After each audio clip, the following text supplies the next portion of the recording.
ఉత్సాహంగా ఉల్లాసంగా చదువు సాగాలి, గొప్ప గొప్ప ఉద్యోగాలు సాధించాలి. Vignan deemed to be university. Telugu రెండు రాష్ట్రాల్లో సంచలనం సృష్టించిన తేజేశ్వర్ మర్డర్ వెనుక సంచలన విషయాలు వెలుగులోకి వస్తున్నాయి. ఇప్పటికే తేజేశ్వర్ను మర్డర్ చేసినటువంటి వారిని అందరినీ కూడా పోలీసులు అదుపులోకి తీసుకోవడంతో పాటు జైలుకు పంపారు. తేజేశ్వర్ మరణం కేసులో పలు అనుమానాలు ఉన్నాయంటూ కూడా దాంట్లో ప్రధాన నిందితులుగా ఉన్నటువంటి A1, A2 తిరుమలరావు, ఐశ్వర్యను కూడా అదుపులో కస్టడీలోకి తీసుకొని విచారణ చేశారు. ఈ విచారణలో మరిన్ని నమ్మలేని విజయాలు వెలుగులోకి వస్తున్నాయని చెప్పి కూడా CI case investigation officer CI Tanguturi Srinu చెప్తున్నారు. ప్రస్తుతం అంతా ఆయన ఉన్నారు. సార్ ఏంటి సార్, మొత్తంగా ఇదంతా కూడా సంచలనంగా మారుతుంది. రోజు రోజుకు దీంట్లో కొత్త కొత్త త్రిస్టులు బయటపడుతున్నాయి. ముఖ్యంగా కస్టడీలో ఒకవైపు A1 కావచ్చు, A2 కావచ్చు, మీతో విచారణలో ఎలాంటి విషయాలు వెలుగులోకి వచ్చాయి?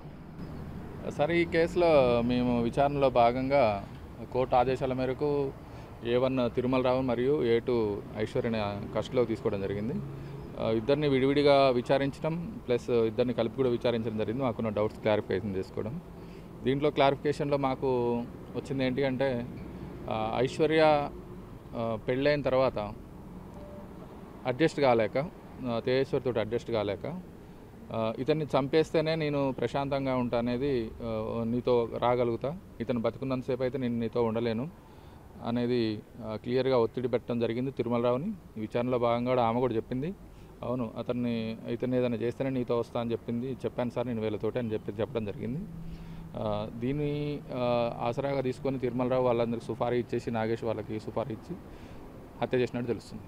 సార్, మొత్తంగా మీరు ఉదయం కూడా చూసాం మేము, ఆ GPS ట్రాకర్స్ కావచ్చు, వాయిస్ చేంజర్ రికార్డర్ కావచ్చు, అంటే మహిళల గొంతుతో మాట్లాడడం. మరోవైపు ఇంతకుముందు తేజేశ్వర్కు సంబంధించినటువంటి వాహనానికి GPS ట్రాకర్ అనుకున్నాం, కానీ ఇప్పుడు ఐశ్వర్య బైక్ కూడా GPS ట్రాకర్ ఫిక్స్ చేసినట్టు తెలుస్తుంది. ఇది మీ దృష్టికి ఎట్లా వచ్చింది? దాన్ని ఇప్పుడు మీ స్వాధీనంలోకి తీసుకున్నారా? అవును, మాకు విచారణలో భాగంగా మేము తిరుమలరావుని విచారించినప్పుడు అతను క్లియర్గా చెప్పడం జరిగింది. అవును సార్, నేను అతను ఇంకొక GPS ట్రాకర్ కూడా కొనుగోలు చేసినట్టు మాకు అతని యొక్క చర్చిలో దొరికింది, అతని యొక్క వెబ్సైట్లో అమెజాన్ దాంట్లో దొరికింది మాకు ఈ GPS ట్రాకర్. అవును సార్, నేను కొన్నాను ఇది. నేను ఐశ్వర్య కొద్దిగా నేను ఆమెతో ఎప్పుడు ఉండను కాబట్టి ఆమె మీద కొద్దిగా అనుమానం వచ్చింది నాకు. ఆ అనుమానంతో ఆమెకు తెలియకుండానే ఆ బైక్ నేను తీసుకెళ్ళి GPS ట్రాకర్ అమ్మించినట్టుగా చెప్తున్నాడు. క్లియర్ కట్గా ఆ GPS ట్రాకర్ కూడా రికవరీ చేయడం జరిగింది. సార్, అంటే ఈ విషయం తిరుమలరావు అంటే ఇంతకుముందు వివాదేతర సంబంధం ఉన్నప్పుడు ఐశ్వర్య స్కూటీకి GPS ట్రాకర్ను అమర్చినట్టుగా ఐశ్వర్యకు ముందే తెలుసా, లేకుంటే ఆమెకు తెలియకుండానే ఇదంతా చేశాడా? ఇది ఐశ్వర్యకి ఏం తెలియదు. ఐశ్వర్యకి నా బైక్ GPS ట్రాకర్ ఉంది అన్న విషయం కూడా ఐశ్వర్యకి నాలెడ్జ్ లేనట్టు తిరుమలరావు చెప్పిండు. ఐశ్వర్య కూడా చెప్పింది క్లియర్గా, లేదు సార్ నాకున్నట్టు నాకే తెలియదు సార్ అని చెప్పింది. మనం ఈరోజు రికవరీ చేసే వరకు కూడా ఐశ్వర్యకి నాలెడ్జ్లో లేదు, నా బైక్ కూడా GPS ఉందన్న విషయం తెలియదు. సార్, సో మొత్తంగా అతను ఒక బీటెక్ స్టూడెంట్ అని, అతను కొంచెం టెక్నాలజీ మీద దృష్టి పెట్టడం, డార్క్ వెబ్సైట్లను ఎక్కువగా అన్వేషించడం, మేఘాలయ మర్డర్కు సంబంధించినటువంటి కేసును నిరంతరం చూడడం, ఇట్లాంటివి చేస్తున్నాడని మీకు కొనడం లేదు. నిజంగా అట్లాంటివి ఎలా చేశాడు? ఆయన విచారణలో ఏం చెప్పాడు? విచారణలో అతన్ని ఎలాగూ తేజేశ్వర్ని చంపాలని నిర్ణయించుకున్నాడు. ఇది ఆల్రెడీ సుపారీ ఇచ్చేసినాడు. వాళ్ళని ప్రతిరోజు మానిటర్ చేయడం కూడా జరుగుతుంది. మీరు పోయినరా ఈరోజు ఏం జరిగిందని చెప్పడం. అంతేకాకుండా ఈయన ఒక రియల్టర్గా మాట్లాడేసి తేజేశ్వర్ని నాకు ల్యాండ్ కావాలని చెప్పి తేజేశ్వర్ తోటి తిరుమలరావే స్వయంగా మాట్లాడటం, ఇక్కడికి రా నాకు ల్యాండ్ కావాలి, నీకు ఎంత కమిషన్ కావాలంటే అంత ఇస్తా అని చెప్పడం. అదేవిధంగా మా వాళ్ళు వస్తారని చెప్పేసి నాగేష్ వీళ్ళని పంపించడం కూడా జరిగింది. అంతేకాకుండా అతను స్వయంగా ఈ కేసులో పాల్గొనకపోవడం ఒకటి, ప్లస్ అతను ఎప్పటికప్పుడు ఆ విషయాలు తెలుసుకోవడం కూడా ఒక వాయిస్ చేంజర్ అనే ఒక డివైస్ కొనుగోలు చేసి దాని ద్వారా ఐశ్వర్యకి ప్రతిరోజు మాట్లాడేసి ఎప్పటికప్పుడు తేజేశ్వర సమాచారం కానీ అక్కడ ఇంట్లో ఏం జరుగుతుంది ఈ విషయాలన్నీ తెలుసుకోవడం జరిగింది. సార్, ఈ డార్క్ వెబ్సైట్లు కావచ్చు, అమెజాన్లో కొనుగోలు కావచ్చు, అంటే ఈ నాలెడ్జ్ని అంతా తీసుకుంటే అతను బీటెక్ స్టూడెంట్, అతను ఏ విధంగా ఈ మర్డర్కు ప్లాన్ చేసిందో ఇవన్నీ దోహదపడ్డాయంటే ఏం చెప్తారు సార్? అతను మైండ్ సెట్ ఒక విధంగా చూస్తే కొంచెం క్రిమినల్ అవి స్టోరీస్ ఎక్కువ చూసినట్టు, క్లియర్ కట్గా డార్క్ వెబ్సైట్లు వెరిఫై చేసేసి అతను చంపడానికి వేరే దారులు కూడా వెతికినట్టు కూడా తెలిసింది మాకు. ఏదైనా ఇంజక్షన్ ఇవ్వడం కానీ ఇంకేమైనా చేసి చంపొచ్చా అనే ఆ కోణంలో కూడా వెరిఫై చేసినట్టు తెలిసింది మనకి. ఈ కోణంలో ఎలాగో ఇది వర్కౌట్ కాదనే ఉద్దేశంతో క్లియర్ కట్గా సుపారీ గ్యాంగ్కి ఇచ్చినట్టు మనకు తెలుస్తుంది. సార్ ఇప్పటికీ తిరుమల రావును మరి ఐశ్వర్యను కూడా కస్టడీలోకి తీసుకున్నారు, విచారణ చేపట్టారు. ఇంకా ఎవరినైనా విచారణ చేపట్టే అవకాశాలు ఉన్నాయా? ఇంకెవరినైనా కస్టడీలోకి తీసుకునే అవకాశాలు కనిపిస్తున్నాయా? మేము ఈరోజు కస్టడీ కంప్లీట్ అయింది తిరుమల రావు అండ్ ఐశ్వర్యది.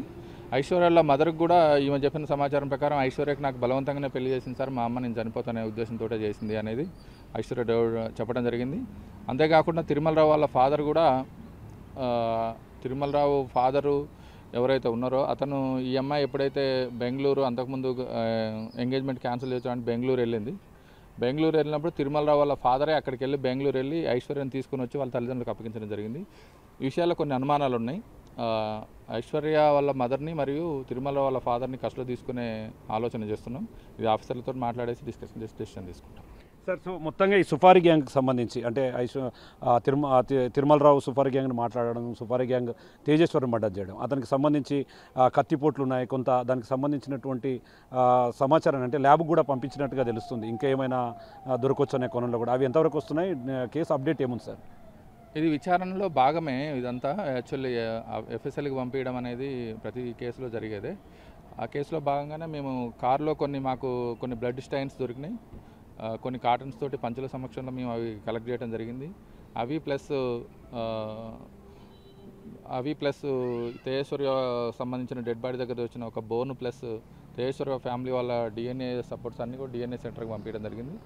అవి విచారణలో మనకు దోహదం చేస్తాయని అనుకుంటున్నాను. సార్, ఇప్పటివరకు కేసుకు సంబంధించి తిరుమలరావు కారు కావచ్చు, డివైజులు కావచ్చు, మొత్తం ఏమేమి మీరు స్వాధీనం చేసుకున్నారు మీ పరిధిలో? అంటే ట్రాకర్స్ కావచ్చు, వాయిస్ చేంజర్లు కావచ్చు, అతను ప్రయాణిస్తున్న కారును కూడా తీసుకున్నట్టు తెలుస్తుంది. ఇప్పటివరకు అక్కడ నుంచి తీసుకున్న వస్తువులు ఏంటి సార్? ముఖ్యంగా తిరుమలరావు యొక్క ఈ హత్య చేయడానికి ఉపయోగించిన ఒక కారు, కేవలం తేజేశ్వర్ని ఏ కారులో అయితే హత్య చేయడం జరిగిందో ఆ కార్ని సీజ్ చేయడం జరిగింది. అదేవిధంగా తిరుమలరావు వాళ్ళ ఫాదరు ఒక వెహికల్లో వచ్చేసి అతన్ని తప్పించడం జరిగింది. మరియు అదే వెహికల్లో ఎస్కేప్ కావడానికి ట్రై చేసే టైంలో ఆ వెహికల్ని కూడా సీజ్ చేయడం జరిగింది. అదేవిధంగా ఏదైతే తిరుమలరావు సంబంధించిన ఇంకో కారు XUV 300 కారు ఒకటి ఉందే, ఈ కారు కూడా తిరుమలరావు తప్పించుకొని పోవడానికి ప్లస్ నేరస్థలం యాక్చువల్లీ తేజేశ్వరిని చంపిన తర్వాత డెడ్ బాడీ ఉన్న ప్రదేశానికి ఈ కారులోనే వాళ్ళకి సంబంధించిన బట్టలు అవి తీసుకెళ్లడం జరిగింది. అంతేకాకుండా నాగేష్ను కూడా ఇదే కారులో తీసుకెళ్లి ట్రీట్మెంట్ ఇప్పించడం జరిగింది. అంతేకాకుండా డెడ్ బాడీ ఎక్కడైతే వేసిండ్రో పాణ్యం సమీపంలో అక్కడికి కూడా నియర్లీ ఆ టోల్ గేట్ వరకు ఈ కార్తో వెళ్ళడం జరిగింది, కాబట్టి ఆ కారు కూడా సీజ్ చేయడం జరిగింది. సో చూస్తున్నాం, మొత్తంగా ఆ తేజేశ్వర్ మరణంలో పలు అనుమానాలను అంటూ కొంతమందిని ఎవరైతే A1 A2గా ఉన్నటువంటి తిరుమలరావు ఐశ్వర్యను కస్టడీలోకి తీసుకొని విచారణ చేపట్టారు. విచారణలో నమ్మలేని నిజాలు వెలుగు చూడడంతో పాటు మరింత సమాచారం కొరకు మరికొంతమందిని కూడా కస్టడీ కోరి ఆ కస్టడీలో భాగంగా విచారణ చేపట్టే అవకాశాలు ఉన్నాయని చెప్పి కూడా కేస్ స్టడీ ఆఫీసర్గా ఉన్నటువంటి సిఐ టంగుటూరి శ్రీను చెప్తున్నటువంటి సిచ్యువేషన్ కనపడుతుంది. ఇది ఓవరాల్గా ఇక్కడ update. Camera person Nageshwar Shankar, big TV, Gadwal నుండి.